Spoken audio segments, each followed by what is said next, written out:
The SEC is providing regulatory clarity, just not how anyone wants. So speaking of more regulation, the Securities and Exchange Commission was pretty clear about why it deemed 9 cryptocurrency securities last week. And that's equally clearly an opening salvo. Here we go. So the Securities and Exchange Commission set up a challenge on whether some tokens were securities, and Coinbase went ahead and slapped the agency with a glove. Also, a quick personal note, he said, all right, we'll skip that. You're reading State of Crypto. So the narrative is the Securities and Exchange Commission alleged that 9 cryptocurrencies are securities. The SEC calling a cryptocurrency a security is not new. What is new is doing it in a legal filing that doesn't directly address the issuers of the tokens. The regulator appears to be laying the groundwork for bringing crypto trading platforms more fully into its umbrella. Not your keys, not your crypto. Get your crypto off of centralized exchanges, guys. So did the U.S. Securities and Exchange Commission just announce that Coinbase, a publicly traded company it oversees, illegally listed non-compliant securities in an insider trading complaint? The SEC alleged that the 9 cryptocurrencies, several of which are listed on Coinbase, are securities in a complaint against 3 individuals arrested for insider trading. The full list includes Flex's AMP, Rally, the Rari government token RGT, Derivia DAO, DDX, XYO, LCX, Power Ledger, DFX Finance, and Chromatica, Crom. This appears to have taken everybody by surprise. In a statement shared with CoinDesk, a Flexus spokesperson said the company was not contacted by the SEC prior to the complaint being released and has significant questions about the conclusions regarding AMP. The CEO of LCX tweeted that his token was approved by the legal counsel and recognized as being a non-security outside the U.S., but not within the U.S.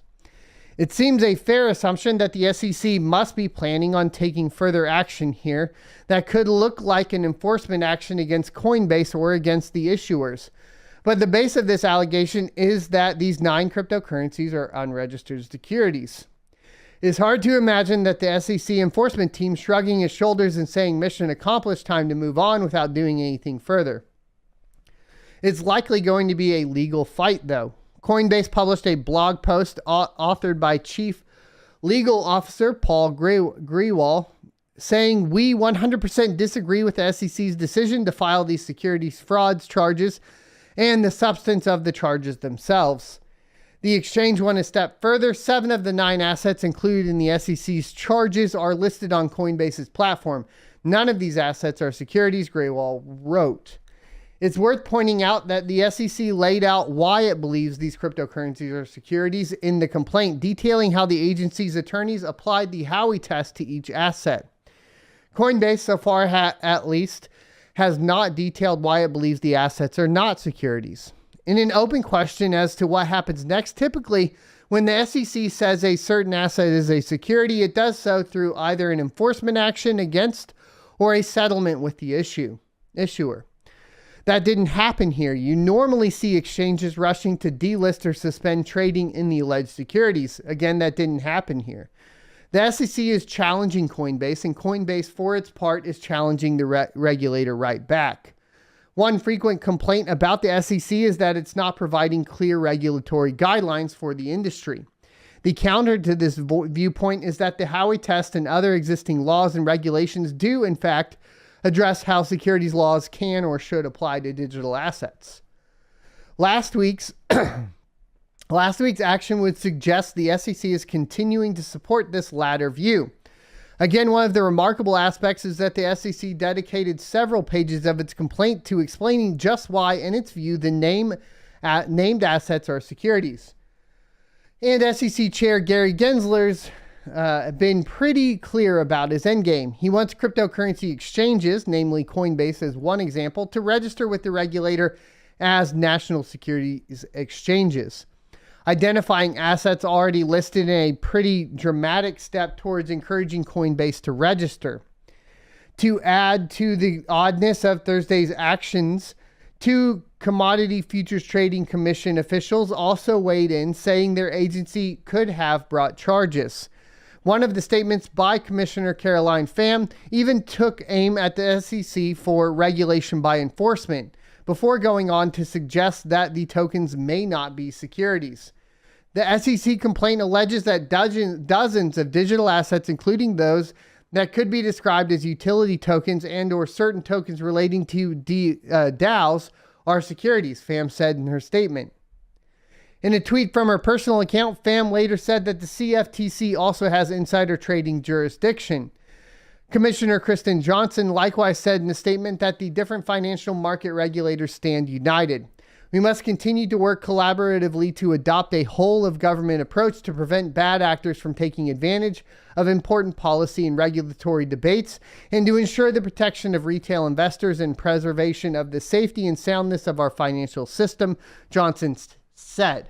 Admittedly, I've only been paying attention for a handful of years now, but I've never seen officials with a government agency weigh in on another agency's enforcement action quite like this before.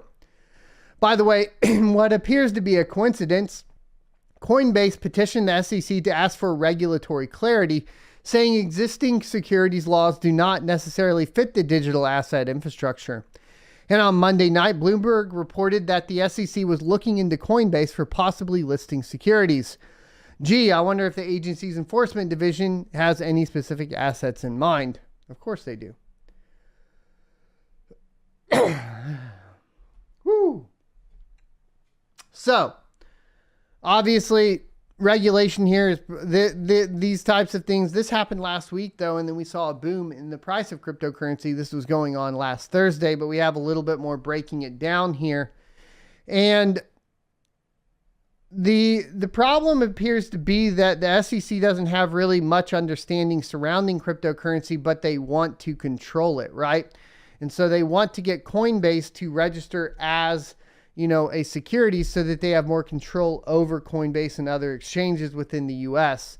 At the end of the day, some sort of control aspect. But here's the problem. I don't think that at the end of the day, no matter how much control they get over centralized exchanges, that any government or entity or any nation state period will ever be able to fully control cryptocurrency. And so it's kind of funny to watch them struggle trying to figure it out, because when I look at it, I'm like, this is basically what you're looking at with cryptocurrency is not dissimilar from things that were happening within the music industry surrounding Napster, etc., to where you're trying to shut down these, except it's way more robust, right?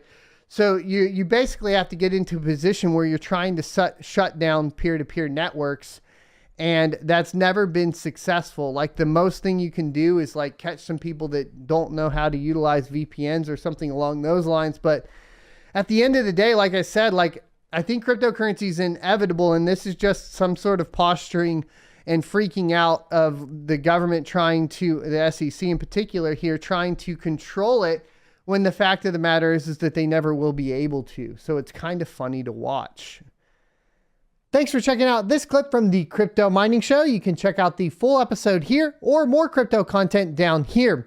Also, I'd like you to check out my locals page at sonofatech.locals.com, where you can become a member for free or choose to be a $5 a month supporter that unlocks additional content.